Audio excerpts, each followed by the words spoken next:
Então começamos agora a introdução ao direito constitucional.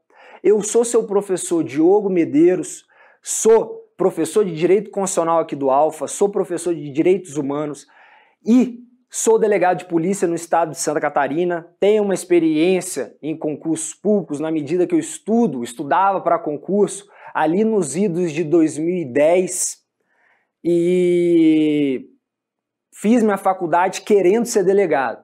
Fiz a faculdade já querendo ser delegado. O problema é que quando começou a faculdade, aliás, no final da faculdade, eu queria ser delegado da Polícia Federal, só que não abriu o concurso. Agora, no momento que eu gravo aqui, é o cenário de 2021, o melhor cenário de concurso público que eu já vi na vida. O melhor cenário. Por quê?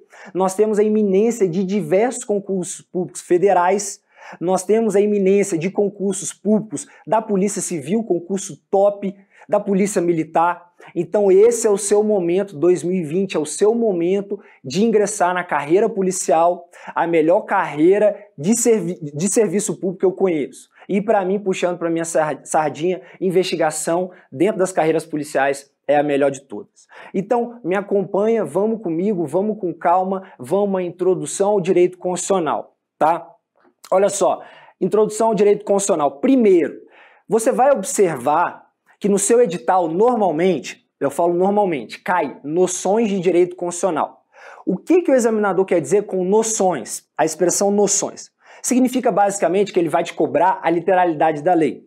E aí você precisa ver se sua capacidade cognitiva, sua capacidade de aprender, é uma capacidade auditiva ou uma capacidade visual. Eu tenho uma capacidade visual. E a maioria das pessoas o tem também, a capacidade visual. O que você precisa fazer, então? Você precisa montar o seu caderno. Assistir minha aula aqui, montar o seu caderno, para, a partir do seu caderno, você visualizar aquela matéria o tempo todo, aquilo vai fixar na sua cabeça. E, óbvio, ler texto de lei. Ler muito texto de lei, porque cai noções. Se você tem memória auditiva, faz o seguinte agora. Dá pausa nesse vídeo aqui, entra no site do Google, bota lá, Constituição Federal em áudio. Uma das primeiras páginas que vai abrir é o site do Senado. Baixa aquilo ali e vai ouvindo a Constituição Federal em áudio. Dá um sono da porra. Você começa a ouvir aquilo ali, dá um sono da porra. Mas você vai fixando o conteúdo só pela sua memória auditiva. E é a literalidade da lei que cai. Só que olha a ressalva. Você vai fazer a prova da Polícia Rodoviária Federal de 2021, então olha só, foi suprimida a expressão noções para todos os direitos. Direito penal, processo penal, constitucional, administrativo, suprimiram a expressão noções. Por quê? No meu entender, na minha análise, não é que agora vai cair temas aprofundados do Ministério Público, da magistratura, nada disso. Continua caindo, na sua grande medida, a literalidade da lei. Só que agora nós temos a introdução de temas essencialmente doutrinários. Então você que vai fazer a prova da Polícia Rodoviária Federal, por exemplo, tem um tema novo, poder constituinte. Esse tema é um tema essencialmente doutrinário, beleza? Então, cuidado que para a Polícia Rodoviária Federal foi suprimida a expressão noções, porque a partir de agora começou a se cobrar temas doutrinários. Para a Polícia Federal, não. Para a Polícia Federal segue noções, segue aquela literalidade da Constituição Federal. Sem mais delongas, então, vamos entender o que é o direito constitucional, que está atrelado à Constituição. Falar em direito constitucional é falar no estudo da Constituição. Então, a primeira menção clara que nós temos é onde está situado o direito constitucional. É um ramo do direito público. É um ramo do direito público. E é o ramo mais importante que nós temos dentro de todas as matérias, porque ele vai tratar, então, onde ele está situado? É um ramo do direito público. É a fala do Estado aqui, não a fala do direito privado. Onde esse ramo vai estar situado? Qual é o conteúdo dele? O conteúdo dele é de trazer elementos primários. Elementos primários do Estado. O que seriam esses elementos primários? Elementos constitutivos do Estado, a Constituição do Estado. Você sabe que todo o Estado, quando eu falo Estado, eu me refiro ao país brasileiro, Estado brasileiro. Todo Estado, olha só, todo e qualquer Estado tem esses elementos aqui, ó, povo, território, finalidade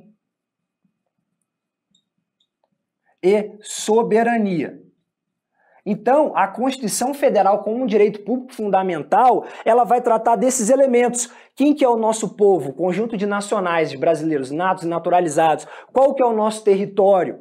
Qual que é a soberania? A soberania de quem? A soberania da República Federativa do Brasil. E nós temos entidades federais autônomas em torno da República Federativa do Brasil. E qual é a finalidade? Então, esses elementos primários do Estado, eles vão falar, por exemplo, qual que é a nossa forma de Estado. A nossa forma de Estado, eu já adianto, é uma forma federativa, na medida que há repartição de competências entre entes federativos diversos. Quais são os nossos entes políticos ou entes federativos? União, Estado, DF e municípios, todos autônomos entre si. Como eu sei, previsão no artigo 1º da Constituição Federal, conjugado com o artigo 18 da mesma Constituição. Nós temos ainda, dentro desses elementos constitutivos do Estado, por exemplo, o sistema de governo. O nosso sistema de governo é um sistema presidencialista, onde a chefia do Poder Executivo é monocrática. Então, o chefe de Estado e o chefe de governo se concentram na mão de uma só pessoa, que é o presidente da República.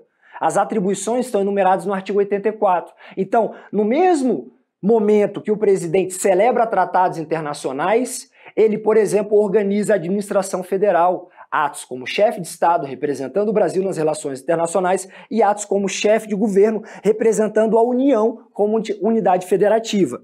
Nós temos também o regime político, na medida em que vivemos em um Estado democrático de direito, na democracia, onde todo o poder emana do povo. Mas nós temos mecanismos de exercício do poder. O povo, os brasileiros natos e naturalizados, eles vão, via de regra, escolher representantes através do voto. Mas, às vezes, nós também exercemos a democracia diretamente, por intermédio, por exemplo, do plebiscito, do referendo, da iniciativa popular, todos com previsão no artigo 14 da Constituição Federal. Então, nossa democracia, eu vou falar mais adiante, eu só estou adiantando temas essenciais para o nosso curso. A nossa democracia é uma democracia semidireta ou participativa, onde há uma mistura de democracia representativa, via de regra, escolhemos representantes, mas também com resquícios de democracia direta, onde o povo diretamente vai participar politicamente do Estado. Beleza, mais ou menos isso aqui. Nós temos também, dentro desses elementos, direitos e garantias fundamentais, nós temos as separações dos poderes, nós temos a forma que vai se tributar, os tributos inerentes ao Estado, qual tributo o contribuinte vai precisar pagar. Então são os elementos primários, são os elementos mais importantes do país que estão estabelecidos na Constituição Federal. Portanto, a Constituição Federal ela é uma norma fundamental. Olha só, vem comigo no slide aqui, que você vai ver o que é o direito constitucional. Olha só. Olha o que é o direito constitucional. É, na visão do professor José Afonso da Silva, um direito público fundamental por referir-se à organização e funcionamento do Estado, à articulação dos elementos primários e aos estabelecimentos das bases da estrutura política de um país. Então, olha aqui, para mim, organização e funcionamento do Estado, articulação dos elementos primários e bases da estrutura política dentro desse ramo de direito público, que é o direito constitucional, um ramo fundamental para nós. Vem comigo no slide que eu vou te trazer também o conceito de Constituição. Olha lá, é o conjunto de normas fundamentais e supremas que podem ser escritas ou não, responsáveis pela criação, estruturação e organização político-jurídica de um Estado. Olha só, vem para mim aqui que eu vou te mostrar então que todo Estado, todo país, lembra, Estado é país, todo país tem uma Constituição. Não existe país sem Constituição. Constituição, na verdade, pela própria etimologia da palavra, é o modo de ser do Estado, como se estrutura, como se constitui, como funciona esse Estado. Então, todo Estado vai ter uma Constituição, que é o modo de ser, o modo de se organizar o Estado. A doutrina vai falar principalmente de Canutilho, um constitucionalista famoso, ele vai falar num conceito ideal de Constituição. Olha só, conceito ideal de Constituição Federal. Ele vai falar que toda norma constitucional precisa ter 3 elementos básicos, sem o qual não há que se falar numa Constituição. Quais sejam? Ela precisa ser escrita, ela precisa tratar de direitos e garantias fundamentais e ela precisa tratar também da separação de poderes. Esses 3 elementos, eles instrumentalizam aquilo que Canutilho vai chamar de conceito ideal de Constituição. Os elementos primários ideal que toda Constituição deve ter. Deve ser escrita, em que pese existirem algumas exceções, como constituições não escritas, por exemplo, lá do Reino Unido. Direitos e garantias fundamentais, ou seja, normas que vão proteger o ser humano, no que se refere a direitos de liberdade, no que se refere a direitos de igualdade e no que se refere à dignidade da pessoa humana. E separação de poderes. O princípio da separação de poderes é uma forma de limitação de poder, porque Montesquieu, já no século XVIII, já falava que quem tem o poder tende a dele abusar. Então, forma de limitação de poder, forma de limitação de poder, forma de limitação do poder. Esses 3 elementos que instrumentalizam a Constituição escrita se referem a formas de limitação do poder. Olha só, vem comigo aqui no slide que eu vou te mostrar. No século XVIII, olha só, no século XVIII, nós tivemos, na época da Revolução Francesa, século XVIII, então isso aqui na França, isso aqui se deu na França, no período da Revolução Francesa, a Declaração de Direitos e Deveres do Homem e do Cidadão já falava nesse conceito ideal de Constituição. Olha só, artigo 16 dessa declaração.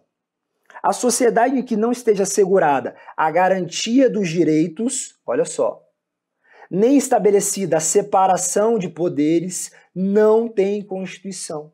Então, toda a Constituição Federal precisa, ao menos, ter esses elementos. E se liga aqui, eu vou fazer uma representação gráfica aqui para te mostrar como é nosso ordenamento jurídico. Como representa nosso ordenamento jurídico? Isso aqui é uma pirâmide, chamada pirâmide Kelsen. Quem estudou direito sabe o que eu estou falando, quem foi bacharel em direito. Na verdade, propriamente não é de Kelsen, é de Merkel. A galera fala errado, mas tudo bem. No topo da pirâmide, aqui, ó, no topo, nós temos as normas constitucionais. No topo delas, as normas constitucionais. Por que ela está no topo? Porque aqui eu estou falando de uma relação de hierarquia. O que vale mais sobre leis? E abaixo delas aqui, ó, por exemplo, abaixo aqui, nós temos, por exemplo, aqui, leis. Leis podem ser ordinárias, leis complementares, uma lei delegada, uma medida provisória, tá tudo aqui, beleza? Por exemplo, a Constituição do Estado de Santa Catarina, a Constituição do Estado do Paraná, tá aqui, ó, abaixo das normas constitucionais. E aqui nós temos os atos infralegais. Por exemplo, um decreto editado pelo presidente da República. Não é um ato emanado do Congresso Nacional. Aqui, de forma intermediária, nós temos atos emanados pelo Congresso Nacional, porque você já sabe, você já tem uma noção que o Poder Legislativo, que integra aquela separação de poderes, judiciário, executivo e legislativo, o legislativo ele tem a função de inovar no ordenamento jurídico. E o artigo 44 da Constituição vai falar que o Congresso Nacional é bicameral, constituído pela Câmara dos Deputados, representantes do povo, e constituído também pelo Senado Federal, representantes do Estado e do Distrito Federal. Então as leis ordinárias, em sentido amplo, são leis emanadas do Congresso Nacional. Os atos infralegais não, é um ato unilateral, normalmente do presidente da República, do governador de estado e por aí vai. Essas normas constitucionais aqui, elas estão no topo do ordenamento. O que isso significa? Significa que todas as demais leis, para serem consideradas válidas, precisam buscar o seu fundamento na Constituição. Então, vou te dar um exemplo aqui. O Código Penal, o Código de Processo Penal, vai. Não tem um dispositivo no Código de Processo Penal que fala que o indiciado em investigação criminal deve ficar incomunicável por 3 dias? Artigo 20 e pouco do Código de Processo Penal. Esse dispositivo ele está contrário à Constituição Federal, que propõe uma série de direitos e liberdades constitucionais. Portanto, já que esse dispositivo não seguiu a norma constitucional, esse dispositivo será considerado inválido, vai ser extirpado do ordenamento jurídico. Então, as leis abaixo das normas constitucionais da Constituição Federal, para serem consideradas válidas, devem buscar o seu fundamento de validade na Constituição Federal. Por isso que toda Constituição, eu vou fazer uma seta aqui para baixo, toda Constituição, todas as normas constitucionais são dotadas de supremacia material. Olha só.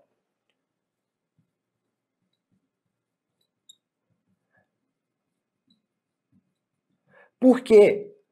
Porque o seu conteúdo, o conteúdo que versa, são conteúdos importantes, por dizerem respeito a esses elementos constitutivos, esses elementos primários. Forma de governo, separação de poderes, direitos e garantias fundamentais. Então, toda norma constitucional é suprema, é superior às demais pelo seu conteúdo, que é um conteúdo mais importante que essas demais leis, que são chamadas de leis infraconstitucionais, abaixo da Constituição Federal. Só que aí, nem toda norma é dotada de supremacia formal. A supremacia formal é a forma pela qual a norma foi introduzida no ordenamento jurídico. A nossa Constituição Federal, anota aí, é uma Constituição rígida. O que significa que é uma Constituição rígida? Significa que o modo de alteração dessas normas é mais dificultoso, é mais complexo do que a elaboração de outras normas. E a gente estuda o projeto de reformar a Constituição por intermédio das emendas constitucionais, lá no artigo 60 da Constituição Federal. A nossa Constituição é rígida, então o que importa é a forma pela qual a norma constitucional é introduzida no ordenamento. Então nós temos normas, por exemplo, que não têm conteúdo material relevante. Por exemplo, na Constituição Federal está previsto lá que o Colégio Pedro II, situado no estado do Rio de Janeiro, na cidade do Rio de Janeiro, vai ser situado na órbita federal. O que isso tem a ver de elemento primário? O que isso tem a ver? Mas, como ela seguiu a forma de introdução à norma constitucional, ela é tida como uma norma constitucional, só porque ela foi introduzida pelo processo formal estabelecido na nossa Constituição, beleza? Toda norma constitucional tem supremacia material, mas nem toda norma constitucional tem supremacia formal. A nossa Constituição é rígida, porque o processo de alteração da Constituição Federal é mais dificultoso. Então, o que importa é esse processo de introdução nas normas, independente do seu conteúdo. Beleza, a gente falou de direito constitucional, de Constituição, vamos falar de constitucionalismo. O que é esse constitucionalismo? Constitucionalismo é um movimento, é uma teoria de viés político, de viés social, que vai erguer o governo limitado. Então, constitucionalismo é contrário ao absolutismo. Falar em constitucionalismo, então, é uma teoria que vai erguer a ideia, que vai dar preponderância à ideia de governo limitado, de limitação dos poderes. Então, a gente estuda o constitucionalismo na história. Quais são os movimentos constitucionais ao longo da história de limitação do poder político? E aí, nós temos a divisão em algumas fases. Nós temos a antiguidade, onde, por exemplo, nós tínhamos aqui o povo hebreu,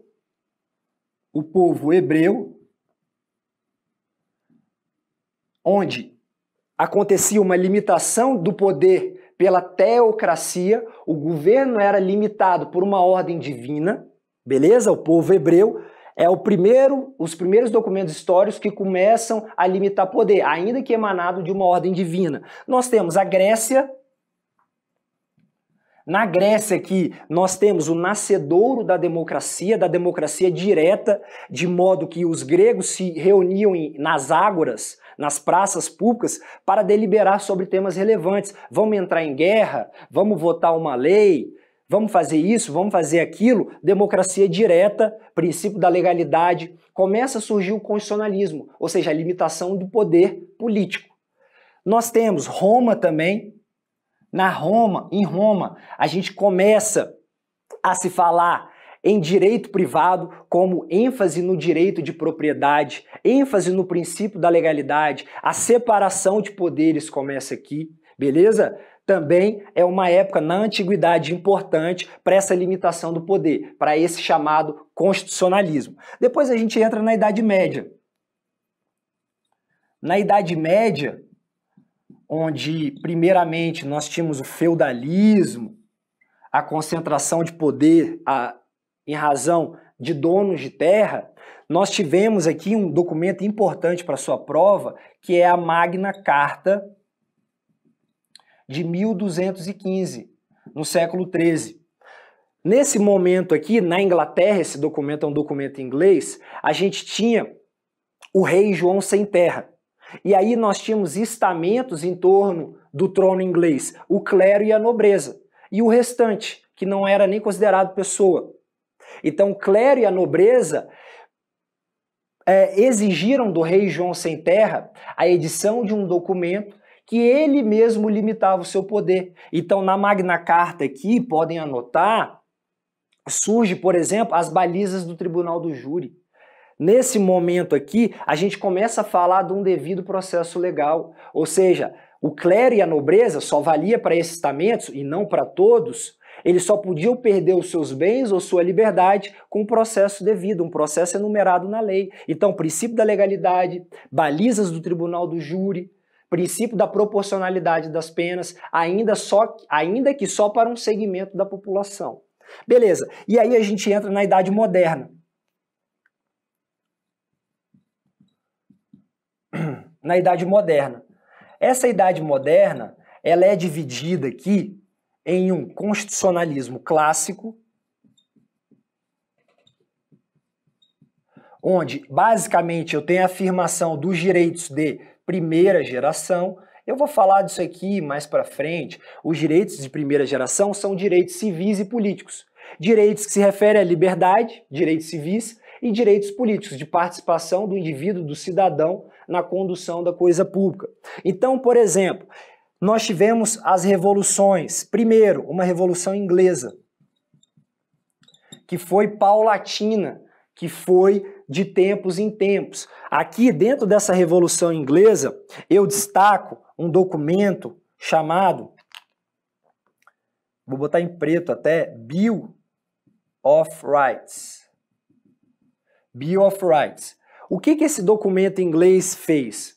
Ele limitou os poderes do rei em favor do parlamento. Então nós tínhamos o poder executivo através da monarquia, onde o rei podia tudo. Havia uma concentração de poderes na mão do rei. O poder assumia as três funções do Estado: de julgar, de legislar e de executar as leis. A partir desse momento, esse documento ele vai trazer a separação de poderes. Não, peraí, o rei tem limitação de poder. Ele está limitado, o seu poder está limitado pelo parlamento, que representava segmentos da população, ainda não representava todo mundo. Isso aqui nós estamos no século XVII, século XVI, século XVII. Beleza? O que mais que nós temos? Nós temos a Revolução Americana. Aqui, na Revolução Americana, nós temos a nossa primeira Constituição escrita, que é a Constituição Americana de 1787, trazendo direitos civis e políticos, direito à vida, direito à liberdade, direito à participação política. Então, Constituição Americana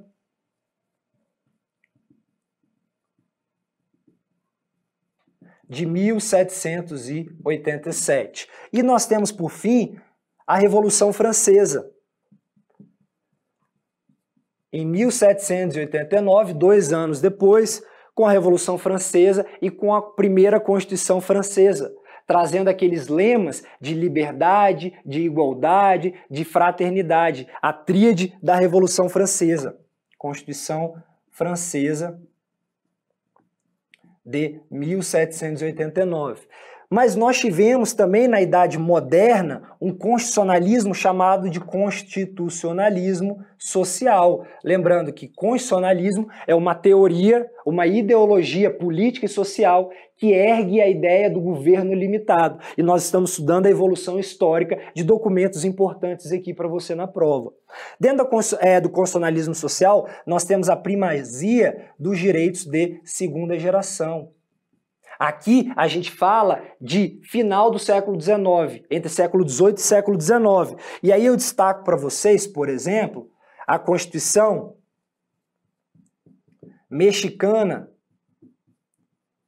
de 1917, que pela primeira vez trouxe direitos fundamentais, sociais. Direitos à saúde, direito ao trabalho, direito à previdência e por aí vai. Nós temos também como exemplo do constitucionalismo social, direitos de segunda geração, ou seja, direitos econômicos, sociais e culturais, a Constituição de Weimar, na Alemanha, de 1919. Nós temos também, no bojo do constitucionalismo social, a Organização Internacional do Trabalho, logo após o final da Primeira Guerra Mundial, com a Liga das Nações, trazendo direitos trabalhistas de cunho universal. Então, fiz um rápido apanhado da evolução histórica do constitucionalismo, dos movimentos constitucionais, ou seja, documentos escritos onde, ao longo da história, a gente busca a limitação do poder, pela separação dos poderes, por direitos e garantias fundamentais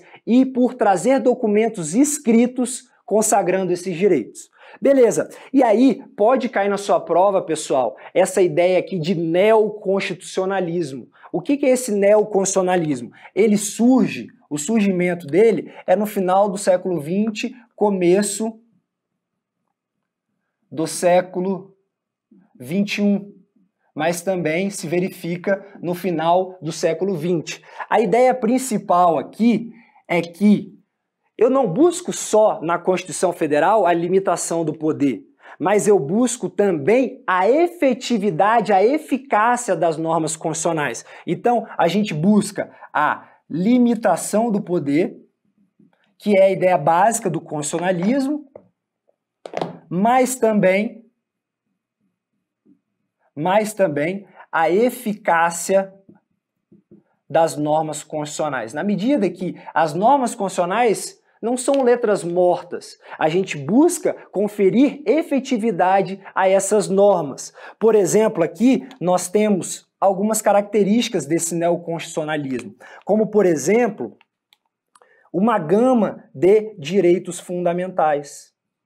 Esses direitos fundamentais, no nosso caso, está previsto do artigo 5º ao artigo 17 da Constituição Federal. No neoconstitucionalismo, esse movimento que não busca apenas a limitação do poder, mas conferir eficácia às normas constitucionais, nós temos também a ênfase, o fortalecimento